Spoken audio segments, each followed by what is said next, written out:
Well, hi and welcome to my shop, and we're going to start working on this radio. I've done the checkout on it. If you've watched the video, you know that this radio is working really quite well. Except the magic eye is extremely weak back here. So this is going to be... the first thing I'm going to do is focus on that magic eye. And that just may be the only real problem with this radio. You know, it's another one of these old... Sorry about that, yelling in the microphone. It's another one of these old guys that has no hum. And I'm really starting to get impressed here by radios with no hum in them. Old radios with no hum. You'd kind of think any radio would hum when it gets to be this old, but it really looks to me like it's the those cheap little 5-tube radios, little tabletop radios from the 50s. Those guys seem to develop a terrible hum later in life from failing capacitors, but some of these old guys don't. So, you know, I may very well take this out of the cabinet if that's what we're going to do, and discover quickly that in fact it does have replaced capacitors. But let's see. So, yeah, I do have to take this out. The magic eye is actually right inside the cabinet here. It's a little hard to see now, but this cabinet is not square. This part of it here is on quite an angle going up into the back of the radio. So, taking this out, are there any surprises here? Like the pointer.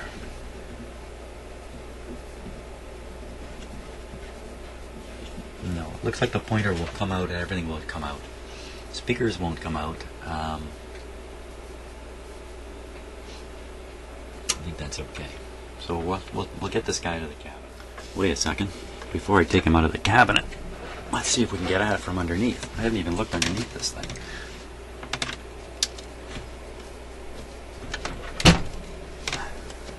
Oh, look at that. It's wide open. Okie dokie. Let's do a little inspection in here before we go any further.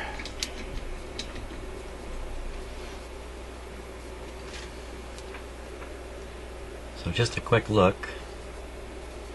And magic eye is in here. It's covered with some kind of a metal covering here. That's a little unusual. The power supply capacitor, filter capacitor. Where is it? Okay, it's right here. And sure looks to be the original. I don't see any new parts. Let's take a closer look in here. Let's see what we can find.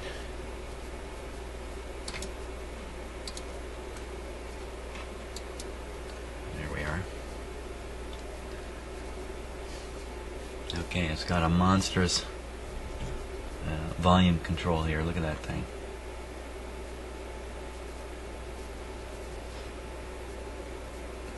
That's pretty old. It's all pretty old. I might as well stop that comment. That's not going to help us too much. So what I'm looking for, as usual, is anything burned, darkened, leaky, broken, dirty, ugly, anything at all unusual. I don't see a lot of evidence of heat in the back of this radio. It kind of suggests it really hasn't been operated very much. No guarantee of that. There's a lot of electrolytics in here that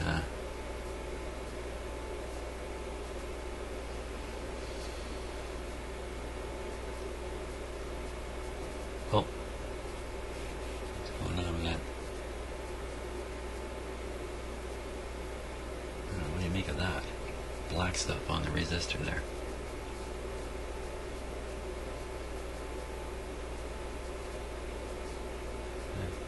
Oh.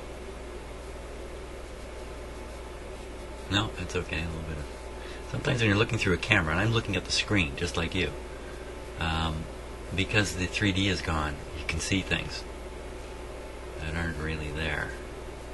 Connections that appear to be made, and they're just wires crossing at a distance, but you can't tell it in the flat view. We're getting up into the tuning part of the radio now. That's a pretty ugly looking thing. What is that? It's a metal encased capacitor or something like that. Whoa. Bit of a specialized part, I guess. I'm not seeing anything bad here. Here's some more of these what look like molded capacitors, which often are trouble. Bico. Or Bico, whatever that is. They were pretty proud of their capacitors back in those days.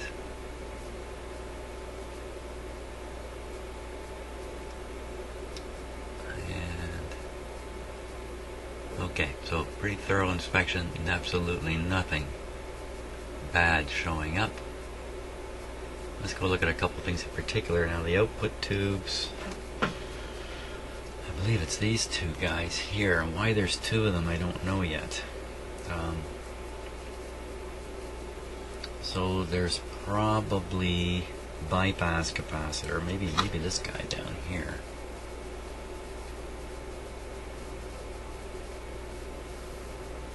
There's a fairly large resistor right here too. Seem to be connected to the same terminal, so you know that could easily be the bypass capacitor and cathode resistor. Looks okay, doesn't look bad. Here's another big capacitor. This one's not looking so good. Look at the end of it. Doesn't give you that warm and fuzzy feeling that it's nicely sealed up still. But it could be. Well, nothing horrendous showing up there. Look, actually, you know what? There's a capacitor there. There's exactly the same kind right there. There's a resistor right there, and there's exactly the same resistor right there. So you know what? I'm willing to bet that that's a bypass. That's a cathode resistor and the bypass capacitor back there. 25 microfarads, pretty large. Hey, what's going on with that wire?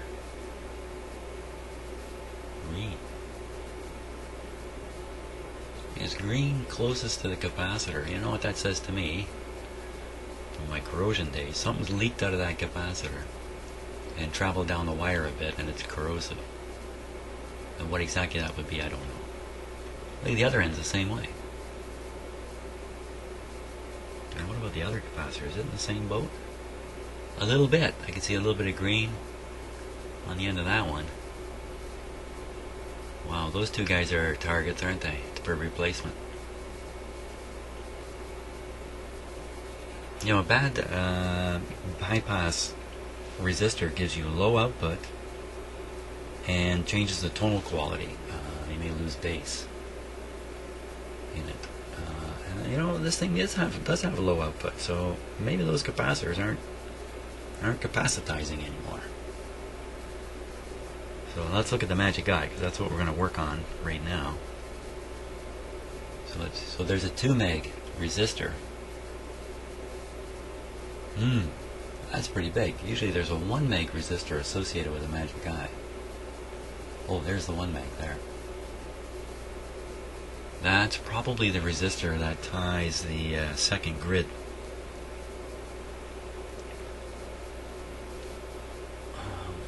But everything looks fine. I mean, I don't see anything here leaping out at me.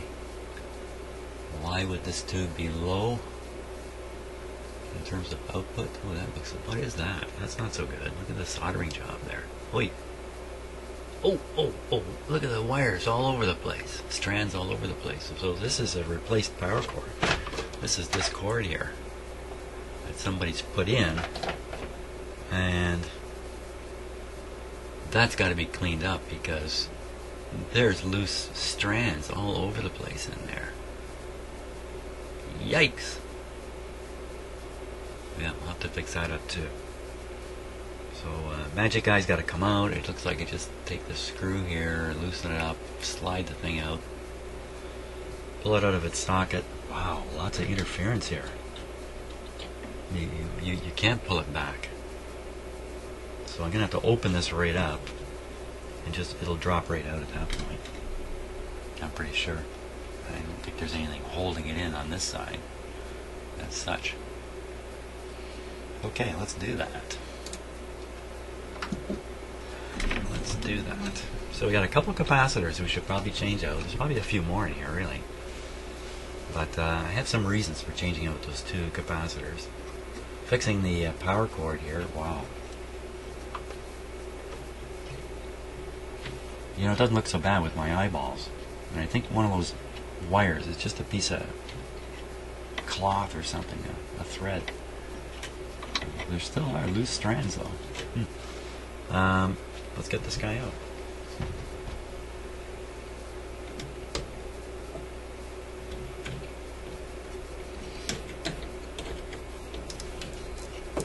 It's a threaded clamp, there's no nut down below.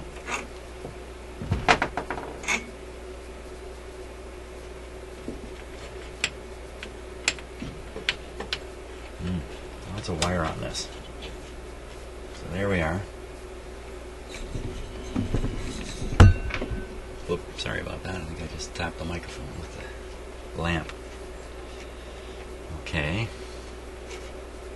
Scotch tape.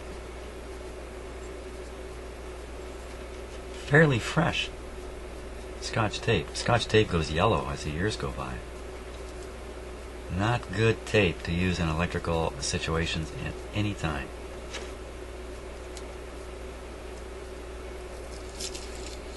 Wow, that's pretty darn fresh stuff. And now for some reason this is taped on.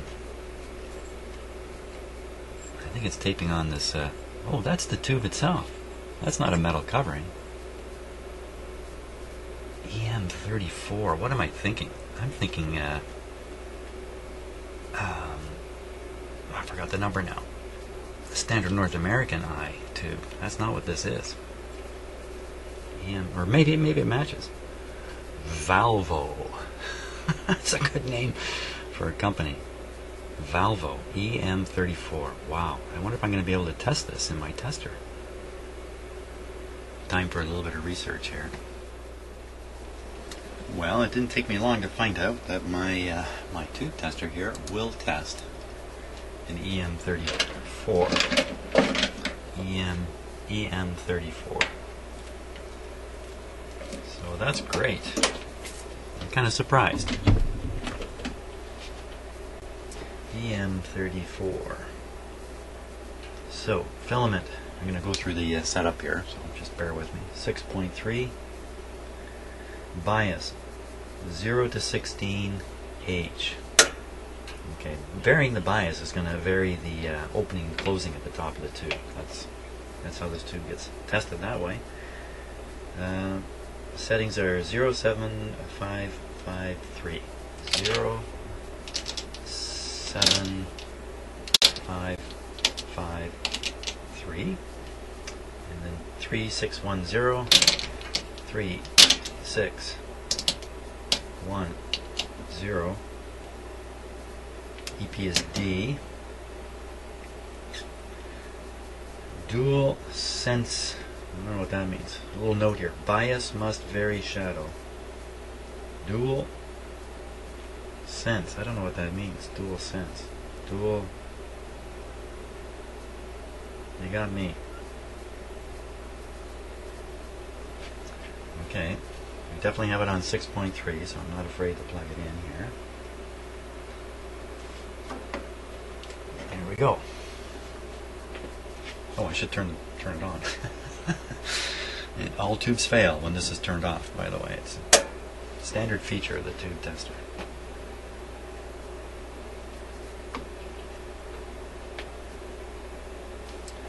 No signal setting. And no sensitivity setting. It's not important.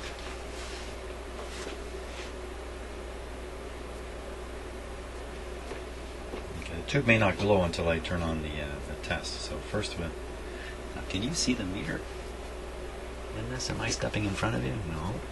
The meter's here, but I don't think you can see the dial. Let's see if I can. There, that's a little bit better.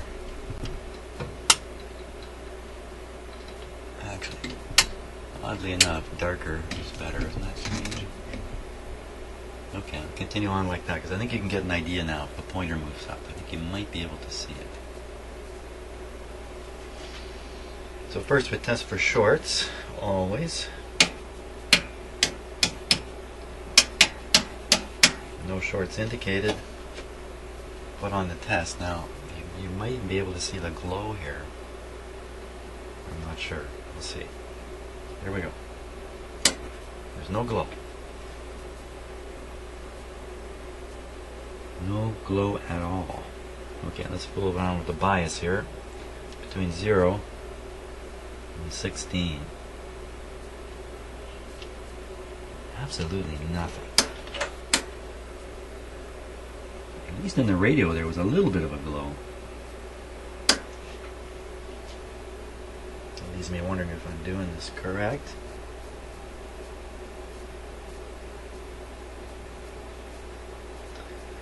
Let's check things out here just to be sure. Oh, because I normally never make a mistake. 07553 3610 3610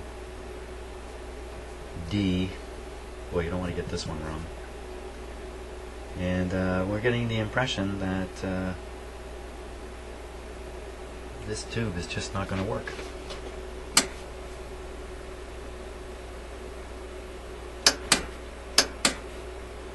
Absolutely nothing coming out of it. And I don't want to fool around with this and push up the voltage or anything like that because I don't know what I'm doing in that respect. I don't know how to push up the like the B plus voltage on here. I don't know how to do that. So that's it. Bad tube. That's what we get out of this test. What am I supposed to do about that? I can only replace the tube, and I don't have one that I can replace this with, I'm pretty sure. Oh, a little more research. A little more research is needed now.